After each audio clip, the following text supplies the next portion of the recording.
Hey guys, welcome back to Clownfish TV. This is Neon. I am here with Geeky Sparkles. Hello. And we're going to talk about getting blacklisted in comics. Oh, like that never happened. Shocker. Yeah, I was very surprised by this article. This is on Bounding in the Comics, talking about how DC Comics is threatening to blacklist any freelancer associated with Comicsgate. I thought this was like they've been doing this for a while. They just, weren't being ballsy enough to flat out say it. Yeah, I think they're flat out saying it now, but before it was just like you wouldn't get any email, you wouldn't get any offers, your phone wouldn't ring. Well, we've already seen it. If anybody does anything for someone who they deem as Comicsgate, even if they're not, yep. They're like, automatically there's all these Twitter campaigns and threats and everything else trying to get them canceled because how dare they? My next thing is define Comicsgate, because there's a lot of people who aren't actually Comicsgate. And they keep getting labeled with it because, don't you know, you're supposed to respect people's identities and how they identify and everything else. Unless they're the ones deciding how you identify, then they get to say whatever the hell they want. Yeah, we're gonna talk about this, and we're also gonna talk about the Superman situation. Like, what the hell is going on at DC Comics right now? And I think it's a lot of it. I'm gonna be honest. I think is Daniel Cherry III, who is an outspoken activist who has come in as the general manager of DC Comics, and that's when a lot of this really weird shit started happening. Well, in DC, you want to stop hemorrhaging money? I think that the obvious answer is right in front of you. Yeah, and it's going to be really, really interesting to see what happens once Warner merges with Discovery. So we're hearing independently of Comicsgate people that DC's floppies are on borrowed time at this point, that DC might just decide to go direct to trade, do reprints, which means there's going to be less work. So let me get this straight. If you do work for somebody who they deem as Comicsgate, even whether they are or not, you're not going to be allowed to work for them anymore. But you might not have a job for them anymore anyway, because they're going to get rid of a lot of stuff. If they're even around in 10 years, the way they're running the company into the ground. Damn, the Titanic was too full. I'm missing out. I'm going to sit here and bitch, they wouldn't let me on the Titanic? What am I going to do? How am I going to live my life knowing I could have taken a ride on the Titanic? Yeah, and I love it. Lifetime ban. That usually means the lifetime whoever's in charge at the time. In charge? This is ridiculous. We're going to talk about this, and we're going to talk about how, this is... I still can't wrap my head around why these corporations, these corporate-owned comic book companies, are so afraid of a handful of YouTubers that crowdfund small quantities of comic books. Oh, I know why. Because they make more money on these comic books than some of the books they have. Yeah, I'm sure the companies are looking at like, how is how's some rando with a YouTube channel making $1 million+ plus? So they're probably thinking, oh, I know, we'll just cut off the supply of people they could hire, and that's going to stop them. No, actually, it's having the opposite effect. More and more professionals are jumping ship to crowdfunding. Or Substack or things like that. Or Substack. Yeah, I think Substack is sort of the happy medium. I think a lot of these people, because some of the people that have jumped to Substack were considered Comicsgate adjacent. And I think they're like, fine, fuck you, DC, we're out of here. And it is weird that this is coming out about the same time that DC lost a whole bunch of creatives to Substack. It's also coming out about the same time that this social media policy is supposedly kicking in. Also, CB Cebulski getting a lot of heat. I mean, all of this is happening at the same time. I don't think it's coincidental. I think there are all these freelancers and editors are all getting together and they're shitting their pants. But let's blame, some YouTubers making independent comic books. So before we get into it any further, please subscribe for more pop culture news, views, and rants, guys. Over 237,000 subs. Thank you for the support. We do talk about comics. We talk about Disney. We worked in comics and worked for Disney in and around Disney for years and worked on Disney comics. And now we do our own thing. We actually walked away from the comic book industry for a while because it's a shitty place to work. It is. They didn't pay much to begin with. No, it's not worth the aggravation, the mainstream comic book industry. Now, how we fell into this whole situation, this would be YouTube and everything, is while we were working on another Disney blog that was basically bankrolled by Disney, I did an article talking about Marvel Comics and the sales numbers. And I thought it was weird as a former Disney Comics freelancer that Marvel was letting things get that bad. I didn't understand why they were changing characters all of a sudden, why Iceman was suddenly gay, all this stuff that seemed like desperate and shock effect, whatever. It's like, what is going on here? Like, this does not feel like Disney. And the biggest shocker was Marvel freelancers running at the mouth on social media, because I know I had to sign papers. Like, you're not going to disparage customers. You're not going to run people down. You're going to keep your damn mouth shut. You're representing Disney. And I'm like, why are they not applying the same rules to Marvel? That's all it took. Yeah. And you were very mild. And then a lot of people that we knew just stopped talking to us. Yes. People we knew personally that we've met, that we helped get gigs for. And we're like, what is going on? And next thing you know, everybody's throwing these labels around. You're on block list and everything else.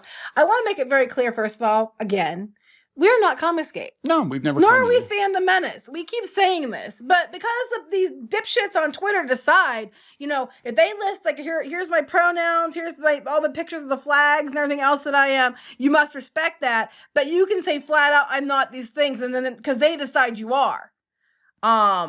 That you are, even if you say you're not. Yeah. Now, that being said, we do have friends that would consider themselves Comicsgate or Comicsgate we have friends adjacent. that aren't. We have friends that aren't. Because, remember when you could be friends with whomever and you didn't have to agree with everything they said and you could still be friends? Yeah, I know, right? Crazy. Like 5 years ago? 6 years ago? Just a couple of years ago. But yeah, all it took was just calling out Marvel's numbers and being like, what the hell? Just publicly wondering a lot, like, what the hell is going on? And that's all it took. And the next thing you know, we're all of a sudden, we're Comicsgate or Comicsgate sympathizers adjacent, and we're getting people unfollowing us on Twitter. You should have been surprised, because that's what cost you Darkwing Duck too. So, because you asked about... I asked too many questions. Why are the numbers so suck? And then, Oh my God. Okay, so yeah, this is... he's no longer with Boom. Okay. But I did not get... One of the few Disney Comics publishers I didn't get to work for was Boom Studios. And we've actually gone to bat for Boom with, Berserker. The guy who was there is no longer there.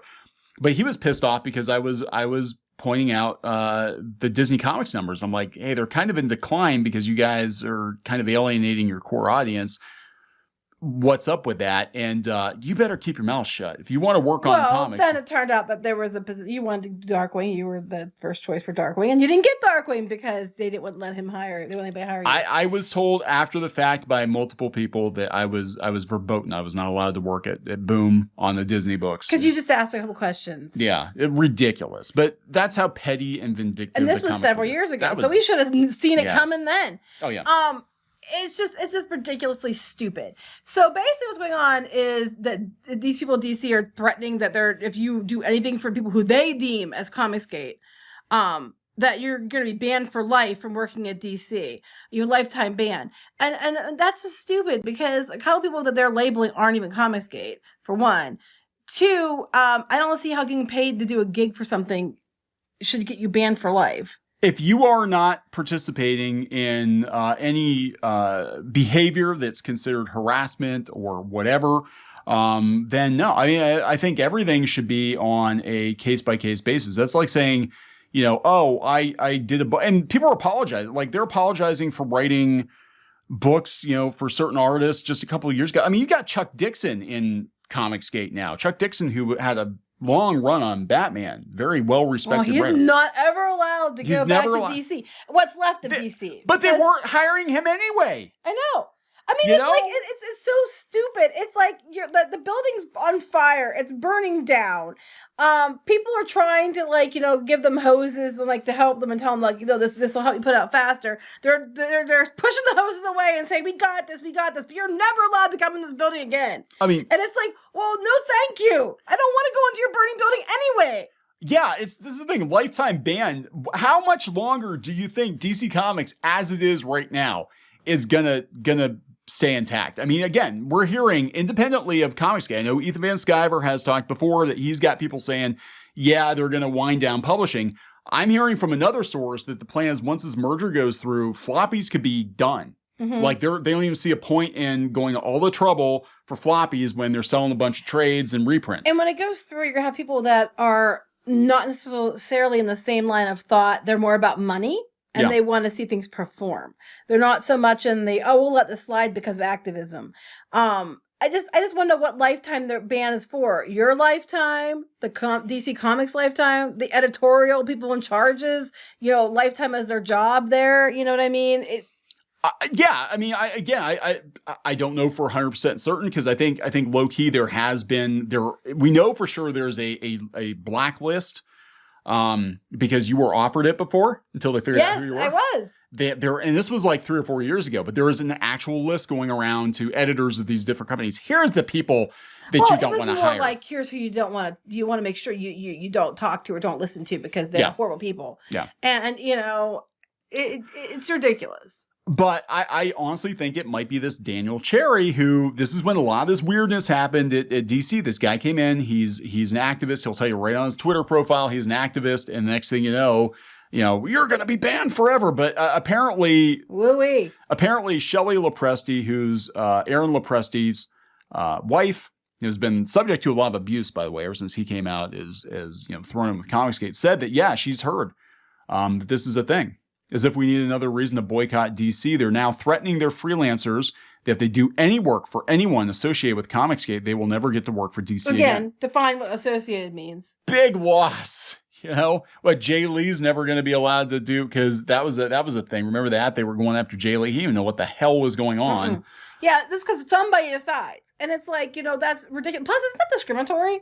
Yeah. I mean, I think if they would actually tell people this, there could be some issues here. I mean, people could probably just band together legally and go after them. I'm sure you'd have no problem getting a war chest for that. Yeah, there wouldn't be any problem. But the thing is that who would even want to work for them at this point? I mean, Marvel and DC are in such a disheveled state when you've got almost all of your top talent jumping ship for Substack because it's a life raft, any life raft. They're just like, yeah, first ticket out of here. We're out of here. And they all left at once. And I think this might be part of it, because some of those guys I know were kind of arm's length, associated with, or knew people in Comicsgate, or weren't, didn't have an acrimonious relationship with them or whatever. The more you tighten the grip, the more they slip through your fingers, kind of thing. Yeah. It's just ridiculous. And it's like, if that's okay, so this is today's goalpost. What's tomorrow's goalpost? Well, that's it. It's constantly changing. And the thing is, if people are legitimately just concerned about, how things are going in the industry, you can't even raise a simple question. Even if it's nothing you said is really bad, you're just pointing out facts. Yeah. Then you're suddenly labeled as whatever. We know, because that's what happened to us. And we didn't even know what the hell Comicsgate was. And we've never been part of Comicsgate. No, we have people who have, unfollowed us, blocked us on Twitter. And in case there are people I've actually worked with, people who I've gotten gigs who have actually blocked me on Twitter. People who refuse to answer emails from me, or we've had, I love the concern.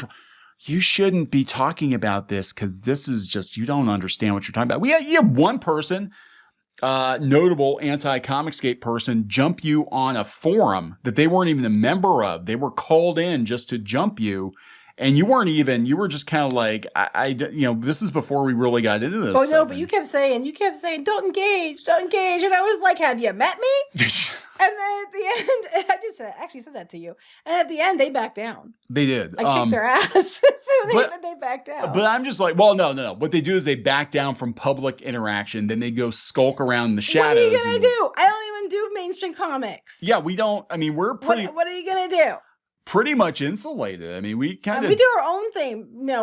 We don't care what you're not going to get to work for Marvel and DC. We weren't anyway. It wasn't even one of our goals. No. So, don't care. No, we literally walked away from comics because it didn't pay. No, if you want to take your shitty rates, you can get paid better working at like Walmart, and you're that stupid, knock yourselves out. Yeah, and there are people working on like major titles getting paid like under $100 a page. I know, how many hours is that? Well, how you break it down? You literally can make more money working at Walmart, McDonald's, something like that. So, and it's fickle. I mean, there are people who were, big Marvel DC artists, 10 years ago, 15 years ago, and then they weren't the flavor of the month anymore, and now they're out of work, and they have nothing to show for it. This could all change in 2 years, too. Like we keep telling people, 2 years from now, everything else in pendulum could swing a completely different direction, and you're out of a job, too. So it's just dumb. So speaking of DC Comics weirdness, this shouldn't surprise anyone that the official motto of Superman's official motto, truth, justice, and the American way is no more. We can't do that. It makes people feel bad. I don't understand. I mean, it's truth, justice, and a better tomorrow. Well, who defines what better tomorrow is? Anyway, this is a new mission statement. Now, this apparently, according to Comicsgater, Ethan Van Sciver, they lost the trademark to this years ago. Oh, see, that makes sense. So it might actually be part of this dispute with the families of the creators of Superman. If they lost the trademark, did someone else get it? Nobody else got it. No. So then what's the problem? Well, then they didn't. Then they deliberately didn't reinstate it. Yeah, because they probably don't want to have to pay the families. But it's interesting to see how we came from this. This is a Dan fan, right? Dean Cain saying that I wouldn't be allowed to say truth, justice, and the American way. Last year, everybody blasted him. Said, "Oh, you're full of it, Dean Cain. You're full of it. That would never happen." Tom King said, "Motherfucker, I put it in a comic this year." And then here we are today. There is no more truth, justice, in the American way. Mm-hmm. It's all gone. It's all gone. Oh, and by the way, Superman's bi now. Not that Superman. Well, hey, the other Superman. You know what? It could just be that they're going to get sold to another country, in some China or something, and they can't say American way anymore. Stranger things have happened. I don't know. Look, we have been hearing, again, multiple sources that when this Warner Discovery merger goes through, all bets are off. They're going to streamline things even more than AT&T did. I don't know what's going to happen. See, I mean, I guess in some ways I can kind of get it because, if it's now it's a global thing. Like at the time it wasn't, but now Superman's global. They have the movies everywhere. A lot of people read them all around the world. And they're trying to make it like, they're fighting like global threats on their movies and stuff like that. So in that case, I can kind of understand why they might have changed it. I think it's more to do with like what you said. They don't want to pay people. Yeah. That's most likely what the cause is. So I can kind of see it in some level. I can kind of see why they did it. But it's also like, that's what he's known for. So it's kind of like. Yeah. I mean, we're end stage comic book industry at this point. I mean, people were trying to say, oh, comics are doing great. Comics are fine. Mainstream comics industry. I wouldn't say comics in general. Manga's fine. Graphic novels are fine. End stage is DC and Marvel. The only thing that's keeping them afloat, to be honest, are films. Films and reprints. You take the films out of it, the public at large doesn't give a shit. That's just the truth. Most of them don't read the comics. They just watch the movies and buy the t-shirts. You take the merch and the movies away and no one cares. I mean, people care, but very few people care. And the ones that did care, you chased off. Some comic shops, they're not even carrying DC anymore because it's such a pain in the ass to get the books because you have to go through another distributor. And now Marvel's having a lot of the same problems. The books are getting bunged up by Penguin Random House. And it's, a lot of comic shops are just like, we're just selling, like the one I talked to last weekend at Sci-Fi. They're like, we're selling mostly back issues and pop culture tchotchkes. Right, because people aren't buying the new ones. They're not buying the new stuff. So like I said, it could go away tomorrow. And other than the fact that people want the characters and they want merchandise with them on, or they want to watch the films, the general public just doesn't give a shit. No, and I think it's so funny. There were, I think it was Comic-Con was out there trying to talk about the record-breaking numbers of issues being sold. It's like, how? Or are they putting them in some kind of like loot crate type thing or something like that? I don't know, because I know some books were doing well, but it's also like there are way fewer comic shops now after the pandemic, and a lot of comic shops aren't even buying DC or Marvel books now. Were they referring to DC and Marvel specifically, or were they referring to comics in general? Oh, the comic. Well, no, not manga. I know a lot of times they spin. Yeah, not manga, not graphic novels. People had to clarify. They're like, oh no, single issues are doing great. I'm like, I know so many comic shops that either went out of business or just stopped carrying new stuff. So I'd like to know where or is. If that was the case, why is the rumor that DC is going to stop doing single issues? You don't stop something that's that profitable. No, you do not. So we'll see what happens. But this is like, again, why do you care? There's nothing to go back to. No. And we knew that when we opened our mouths. We were like, hey, we do this, given the way things are. We talk about this stuff. We're never working in mainstream comics media again. access. Oh, well. I know, right? Whoopity-doo-dah. Look what you have to do to keep it. It's not worth it. It's not worth it. It's not worth it, guys. Just do your own thing. And now the pay rates are even lower and everything's even shittier than before. I'm hearing Marvel artists are getting paid what IDW artists used to get paid. Yeah, I'm like, if you're willing to take that, then I don't know what to tell you, but they're willing to take it because they think that they get this platform and they get to they get the mouth off. Well, now it sounds like you're not gonna be able to do that either. Nope. So good luck with that. I don't think anybody who's jumping ship from a sinking ship is gonna gonna miss it that much. No, and then pretty soon those people are gonna be like trying to get on everybody else's rafts that they've created. Don't let them. If they were instrumental in getting you blacklisted, remember and don't let them in. Because they're like vampires. They'll come in and they'll take over. They'll suck your family dry. They'll suck everything. Well, those move to another industry. Yeah. Gonna wrap it up. Yep. Please subscribe for more pop culture news, views, and rants, guys. We'll talk later. Bye.